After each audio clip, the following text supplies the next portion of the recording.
Welcome to day 100 of our one-year Bible reading plan. Today in Judges chapter 9, we see the tragic story of Abimelek, a man who sought power through violence, and how his actions led to his downfall. In Luke 12 verses 22 to 48, Jesus encourages us not to worry, but to seek God's kingdom first. He also reminds us to stay ready and faithful, for the Son of Man will come at an unexpected hour. Let's dive in. Judges chapter 9. Abimelek son of Jerubbaal went to his mother's brothers in Shechem, and said to them and to all his mother's clan, "Ask all the citizens of Shechem, which is better for you, to have all 70 of Jerubbaal's sons rule over you, or just one man? Remember, I am your flesh and blood." When the brothers repeated all this to the citizens of Shechem, they were inclined to follow Abimelek, for they said, "He is related to us."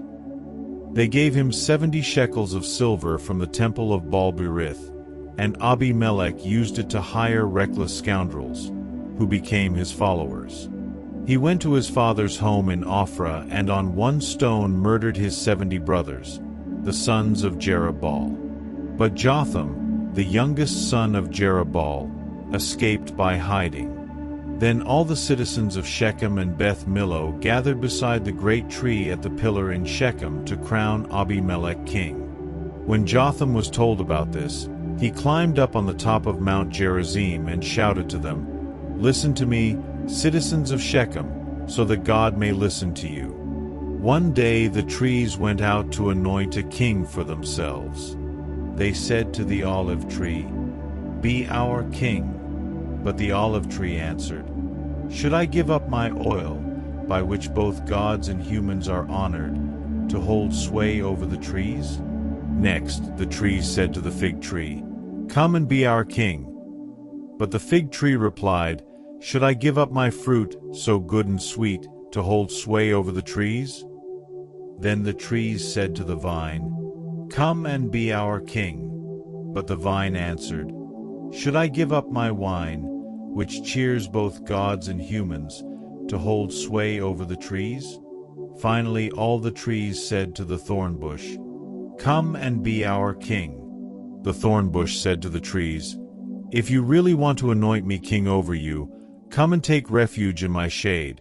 But if not, then let fire come out of the thorn bush and consume the cedars of Lebanon." Have you acted honorably and in good faith by making Abimelek king? Have you been fair to Jerubbaal and his family? Have you treated him as he deserves? Remember that my father fought for you and risked his life to rescue you from the hand of Midian. But today you have revolted against my father's family.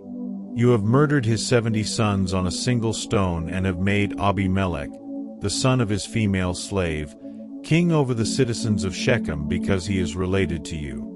So have you acted honorably and in good faith toward Jerubbaal and his family today? If you have, may Abimelek be your joy, and may you be his, too.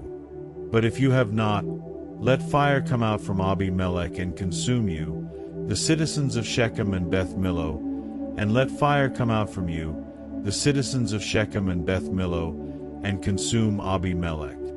Then Jotham fled, escaping to Beer, and he lived there because he was afraid of his brother Abimelek. After Abimelek had governed Israel 3 years, God stirred up animosity between Abimelek and the citizens of Shechem so that they acted treacherously against Abimelek. God did this in order that the crime against Jerubbaal's 70 sons, the shedding of their blood, might be avenged on their brother Abimelek and on the citizens of Shechem, who had helped him murder his brothers. In opposition to him, these citizens of Shechem set men on the hilltops to ambush and rob everyone who passed by, and this was reported to Abimelek. Now Gaal son of Ebed moved with his clan into Shechem, and its citizens put their confidence in him. After they had gone out into the fields and gathered the grapes and trodden them, they held a festival in the temple of their god. While they were eating and drinking, they cursed Abimelek. Then Gaal son of Ebed said, "Who is Abimelek, And why should we Shechemites be subject to him? Isn't he Jerubaal's son, and isn't Zebul his deputy? Serve the family of Hamor, Shechem's father. Why should we serve Abimelek? If only this people were under my command, then I would get rid of him. I would say to Abimelek, call out your whole army. When Zebul the governor of the city heard what Gaal son of Ebed said, he was very angry. Under cover he sent messengers to Abimelek, saying, Gaal son of Ebed and his clan have come to Shechem and are stirring up the city against you. Now then, during the night you and your men should come and lie in wait in the fields. In the morning at sunrise, advance against the city. When Gaal and his men come out against you, seize the opportunity to attack them. So Abimelek and all his troops set out by night and took up concealed positions near Shechem in 4 companies. Now Gaal son of Ebed had gone out and was standing at the entrance of the city gate just as Abimelek and his troops came out from their hiding place. When Gaal saw them, he said to Zebul, Look, people are coming down from the tops of the mountains. Zebul replied, You mistake the shadows of the mountains for men. But Gaal spoke up again, Look, people are coming down from the central hill, and a company is coming from the direction of the diviner's tree. Then Zebul said to him, Where is your big talk now, you who said, Who is Abimelek that we should be subject to him? Aren't these the men you ridiculed? Go out and fight them. So Gaal led out the citizens of Shechem and fought Abimelek. Abimelek chased him all the way to the entrance of the gate, and many were killed as they fled. Then Abimelek stayed in Arumah, and Zebul drove Gaal and his clan out of Shechem. The next day the people of Shechem went out to the fields, and this was reported to Abimelek. So he took his men, divided them into 3 companies, and set an ambush in the fields. When he saw the people coming out of the city, he rose to attack them. Abimelek and the companies with him rushed forward to a position at the entrance of the city gate. Then 2 companies attacked those in the fields and struck them down. All that day Abimelek pressed his attack against the city until he had captured it and killed its people. Then he destroyed the city and scattered salt over it. On hearing this, the citizens in the tower of Shechem went into the stronghold of the temple of El-Berith. When Abimelek heard that they had assembled there, he and all his men went up Mount Zalmon. He took an axe and cut off some branches, which he lifted to his shoulders. He ordered the men with him, Quick, do what you have seen me do. So all the men cut branches and followed Abimelek. They piled them against the stronghold and set it on fire with the people still inside. So all the people in the tower of Shechem, about 1,000 men and women, also died. Next, Abimelek went to Thebez and besieged it and captured it. Inside the city, however, was a strong tower, to which all the men and women, all the people of the city, had fled. They had locked themselves in and climbed up on the tower roof. Abimelek went to the tower and attacked it. But as he approached the entrance to the tower to set it on fire, a woman dropped an upper millstone on his head and cracked his skull. Hurriedly he called to his armor-bearer, Draw your sword and kill me, so that they can't say, A woman killed him. So his servant ran him through, and he died. When the Israelites saw that Abimelek was dead, they went home. Thus God repaid the wickedness that Abimelek had done to his father by murdering his 70 brothers. God also made the people of Shechem pay for all their wickedness. The curse of Jotham son of Jerubbaal came on them. Luke chapter 12, 22-48. Then Jesus said to his disciples, Therefore I tell you, do not worry about your life, what you will eat, or about your body, what you will wear. For life is more than food, and the body more than clothes. Consider the ravens, they do not sow or reap, they have no storeroom or barn, yet God feeds them. And how much more valuable you are than birds. Who of you by worrying can add a single hour to your life? Since you cannot do this very little thing, why do you worry about the rest? Consider how the wild flowers grow.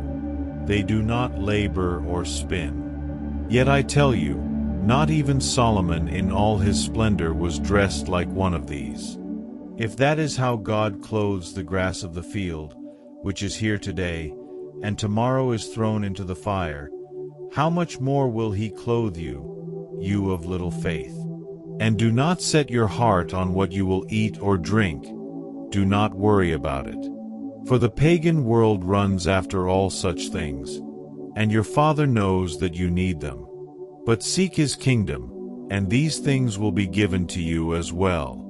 Do not be afraid, little flock, for your Father has been pleased to give you the kingdom. Sell your possessions and give to the poor. Provide purses for yourselves that will not wear out, a treasure in heaven that will never fail, where no thief comes near and no moth destroys. For where your treasure is, there your heart will be also. Be dressed ready for service and keep your lamps burning, like servants waiting for their master to return from a wedding banquet, so that when he comes and knocks they can immediately open the door for him. It will be good for those servants whose master finds them watching when he comes. Truly I tell you, he will dress himself to serve, will have them recline at the table, and will come and wait on them. It will be good for those servants whose master finds them ready, even if he comes in the middle of the night or toward daybreak. But understand this, if the owner of the house had known at what hour the thief was coming, he would not have let his house be broken into. You also must be ready, because the Son of Man will come at an hour when you do not expect him. Peter asked, Lord, are you telling this parable to us, or to everyone? The Lord answered, Who then is the faithful and wise manager, whom the master puts in charge of his servants to give them their food allowance at the proper time? It will be good for that servant whom the master finds doing so when he returns. Truly I tell you, he will put him in charge of all his possessions. But suppose the servant says to himself, My master is taking a long time in coming, and he then begins to beat the other servants, both men and women, and to eat and drink and get drunk. The master of that servant will come on a day when he does not expect him, and at an hour he is not aware of. He will cut him to pieces and assign him a place with the unbelievers. The servant who knows the master's will and does not get ready or does not do what the master wants will be beaten with many blows. But the one who does not know and does things deserving punishment will be beaten with few blows. From everyone who has been given much, much will be demanded, and from the one who has been entrusted with much, much more will be asked. Thank you for joining today's Bible reading, and congratulations on reaching day 100. Let's keep going strong together. Remember, we don't need to chase power or possessions. Our God provides all we need. Stay watchful, stay faithful. See you tomorrow for day 101.